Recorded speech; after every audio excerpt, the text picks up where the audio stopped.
सर्व मान्यवर आणि आपल्या सॅटर्डे क्लबचे सर्व सक्रिय सभासद यांना माझा सस्नेह नमस्कार.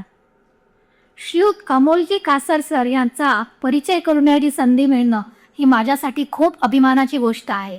कारण संघर्ष ध्येय आणि समाजकार्याचं आदर्श उदाहरण म्हणजे अमोलजी कासार सर. नाशिकमधल्या सिन्नरसारख्या छोट्या गावातील 250 स्क्वेअर फीट आणि 40,000 रुपयाच्या कर्जावर सुरू झालेलं फर्निचरचं दुकान वयाच्या अवघ्या 17व्या वर्षी सुरू केलं. ते मोठं म्हणजे किती मोठं होऊ शकतं याचा आदर्श म्हणजे अमोल सरांचं अमोल फर्निचर प्रायव्हेट लिमिटेड हा व्यवसाय. अमोल सरांचा 17व्या वर्षी सुरू झाला प्रवास 2018मध्ये आगीमध्ये सर्व शोरूम भस्मसात आलं. विचार करा, परंतु अवघ्या 40 दिवसात त्याच जागेत परत तो व्यवसाय नव्याने सुरू केला, तो म्हणजे अमोल कासार सरांनी. आणि आज त्या व्यवसायाचा 40,000 स्क्वेअर फीटपेक्षा जास्त जागेत 4 शाखा आहेत. फक्त हा व्यवसाय महाराष्ट्रात मर्यादित राहिलेला नाही, तर तो कर्नाटकामध्ये सुद्धा विस्तारलेला आहे. आणि सॅटर्डे क्लबमध्ये नेटवर्किंग कसं करायचं हे जाणून घ्यायचं असेल तर अमोल सरांना आपण सगळ्यांनी नक्की भेटायला पाहिजे. कारण फक्त आपले पाटील सर आहेत, उत्तम पाटील सर, त्यांच्यासोबत मैत्रीने सुरू झालेला व्यवसाय जेवीमध्ये कन्वर्ट झाला आणि तो महाराष्ट्राबाहेर कसा गेला हे आपल्याला नक्की जाणायला आवडेल. असं म्हणतात की फिनिक्स पक्षी हा राखेतून नव्याने जन्म घेऊन उभारी घेतो, अशीच अमोल सरांची ही फिनिक्स भरारी आहे असं मी म्हणे. सॅटर्डे क्लबमध्ये 3 वर्ष चेअरपर्सन, 4 वर्ष रिजन हेड आणि आज आपला पदभार साकारत आहेत डेप्युटी सेक्रेटरी जनरल म्हणून अमोल कासार सर. आणि त्यांच्या या यशोगाथेला ऐकण्यासाठी आपण सगळे उत्सुक आहोत. तर चला स्वागत करूया टाळ्यांच्या गजरात अमोलजी कासार सर यांचे. थँक्यू. आज इथे 7 समुद्र पार घेऊन गेलेले सगळे दिग्गज इथे आहेत आणि या दिग्गजांसमोर मला एक छोटासा माझा इथे एक परिचय किंवा माझा बिझनेस प्रवास हा इथे आज एक मांडण्याची मला संधी मिळालेली आहे. खरं तर स्वतःचा बिझनेस करत असताना सॅटर्डे क्लबसाठी जबाबदारी सांभाळायची आणि गेले 10 वर्षापासून सॅटर्डे क्लबची ग्रोथ आणि स्वतःची ग्रोथ ह्या दोघांना टॅकल करायचं म्हणजे सगळ्यात मोठं अवघड काम सध्या मला निभावला. खरं तर वयाच्या 17व्या वर्षी सिन्नरसारख्या छोट्याशा गावात एखाद्या गल्लीमध्ये 40,000 रुपये बँक लोन घेतलेलं. ज्यावेळेस बँकेमध्ये 40,000 रुपये लोन मागायला ज्यावेळेस गेलो सर, तर माझ्याकडं 10 वेळेस ते मॅनेजरनी खालून वरून बघितलं की 40,000 रुपये लोन मागतोय आणि याचं वय काय. आणि सुरुवातीपासून कोणतीही गोष्ट करायची तर ती ग्रँड लेवलला करायची आणि पाठीमागे हटायचं नाही. जे काम करायचं ते उच्च क्वालिटीचं करायचं. 40,000 रुपये बँक लोन मागितले, 32,500 रुपये माझ्या हातात मिळाले आणि त्या 32,500 रुपयामध्ये एक छोटासा जो शॉप मिळाला, त्याच्यामध्ये रंगकाम करून त्या काळामध्ये 1998ला गावकरी वृत्तपत्र हा प्रसिद्ध वृत्तपत्र होता आणि त्याच्यामध्ये फुल पेज जाहिरात मी दिलेली होती. सिन्नरसारख्या ठिकाणी ज्यावेळेस नवीन पंचतारांकित हॉटेल पंचवटी हे नित्याने सुरू झालं होतं, पण मनास असं होता की जे काम करायचं ते चांगलं करायचं, मोठं करायचं आणि सगळ्या कार्यक्रमाचे जेवढे पण तिथे मान्यवर होते त्यांना त्या पंचतारांकित हॉटेलमध्ये सुद्धा त्या काळात पहिल्यांदा मी जेवण दिलेलं. अरे यामध्ये तुम्हाला सांगायचा उद्देश एकच आहे की तुम्ही सुद्धा जेही काम करा हे तुमचं ग्रँड असलं पाहिजे.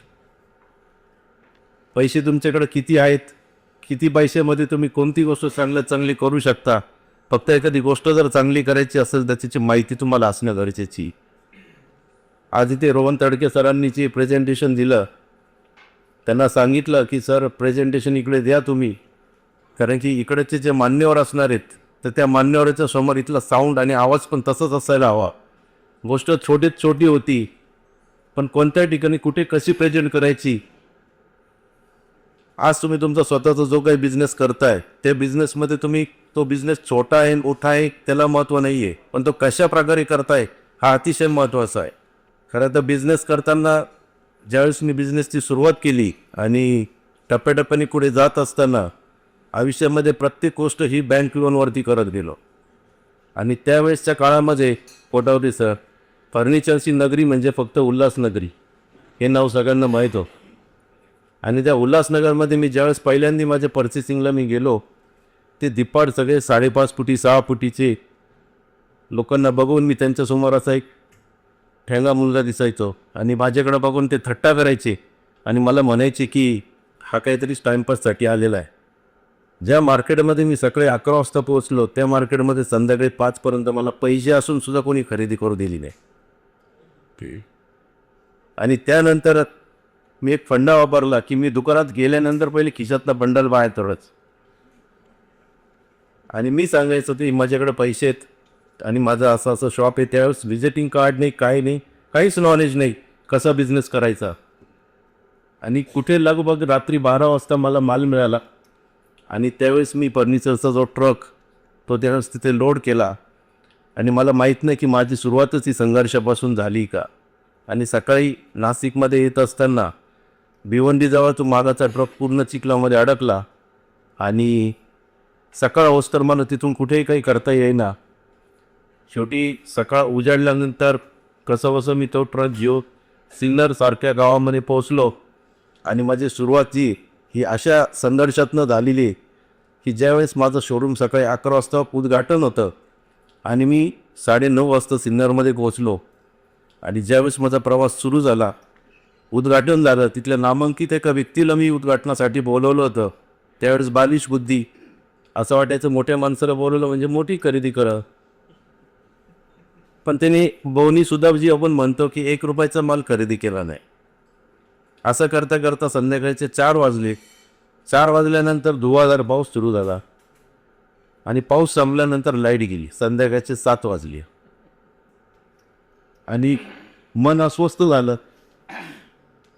वडील विचारत होते की काही बिझनेस झाला का, बोनी झाली का, धंदा झाला का. पहिल्या दिवशी माणसाला अपेक्षा असते की आपलं काहीतरी बिझनेस व्हावा.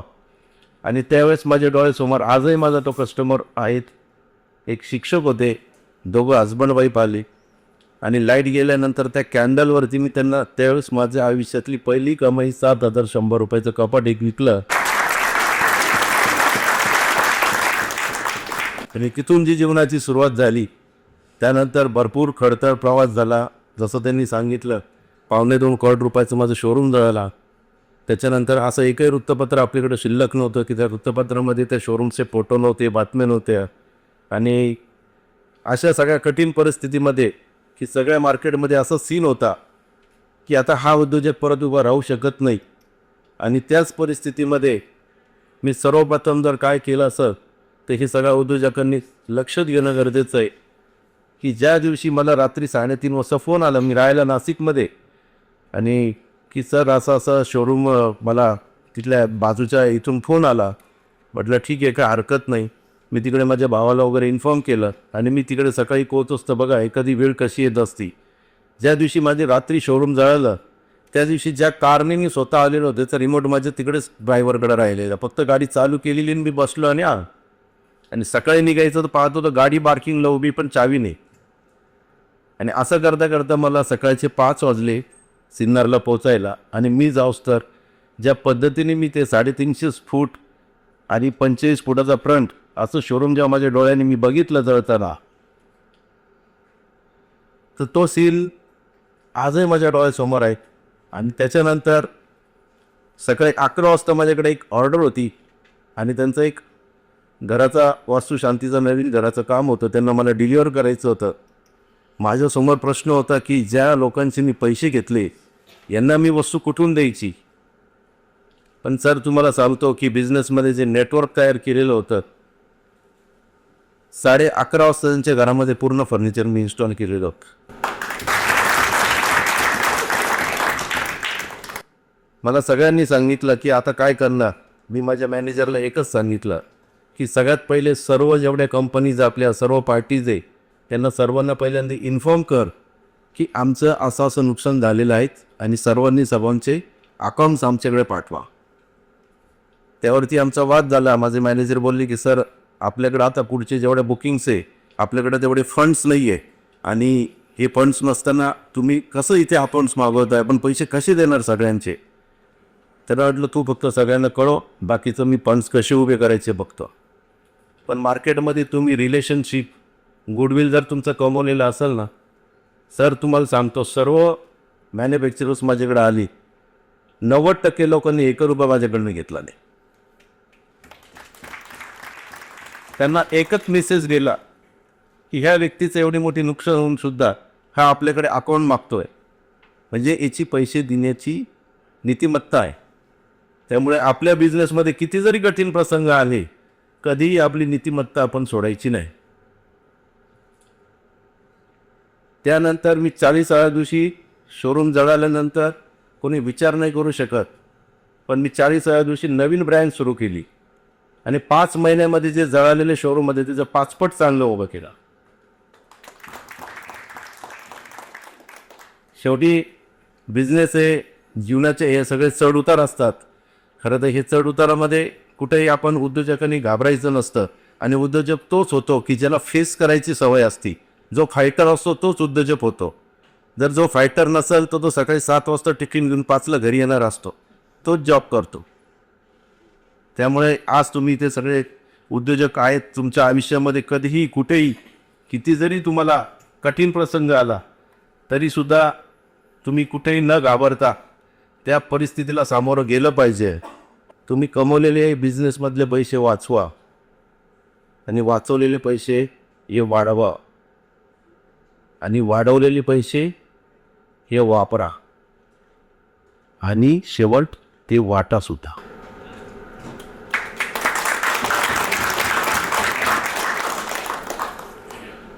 आणि बिझनेसमध्ये तुमचा फोकस हा टर्नओव्हरवरती नसताना तुमच्या प्रॉफिटवरती असायला हवा. तुमचा टर्नओव्हर किती करोडचा आहे त्याला महत्त्व नाही, तुमचा प्रॉफिट किती आहे हा महत्त्वाचा आहे. शेवटी 500 कोटी, 1000 कोटी, 2000 कोटी मोठ्या मोठ्या कंपन्या बघितलेल्या आहे तुम्ही. तुमचं प्रॉफिट अतिशय महत्त्वाचं आहे. आणि शक्य झालं म्हणण्यापेक्षा प्रत्येक उद्योजकांनी मंथली, क्वार्टरली, हाफ इयरली आणि इयरली आपल्या अकाउंटवरती नजर असणं गरजेचं आहे. ते जर प्रत्येक उद्योजकाची नजर असेल तर तुम्ही कुठे आहात हे तुम्हाला दर त्या टप्प्यामध्ये लक्षात येईल. कोणता बिझनेस कुठे वाढवायचा, कोणता बिझनेस थांबवायचा. जसंच आता इथे सांगळे सरांनी सांगितलं की मी अनेक वेगवेगळे बिझनेसेस केले. हे असे खूप रिअल उद्योजक असतात की ते असे वेगवेगळ्या बिझनेसमधून सुद्धा सक्सेस मिळवतात. हे सगळ्यांना नाहीच शक्य होत. यासाठी आपल्याला आपल्या बिझनेसवरती कायम अकाउंटवरती प्रॉपर लक्ष असणं हे अतिशय महत्त्वाचं आहे. कौतुक करावं तितकं कमी आहे. आणि अशा दिग्गज मान्यवरांना सुद्धा तुम्ही आज आपल्या प्लॅटफॉर्मवरती बोलवलं. खरं तर हे खूप अवघड काम होतं आणि या सर्व मान्यवरांनी सुद्धा त्यांचा अमूल्य वेळ आपल्या या संघटनेसाठी दिला. तर संघटनेच्या वतीने सुद्धा सर्व मान्यवरांचं मनपूर्वक आभारी आहे. धन्यवाद. Thank you so much. चल रे उड़ रे झेप घेच वटुनी बळसारे वाट बाहू दे काही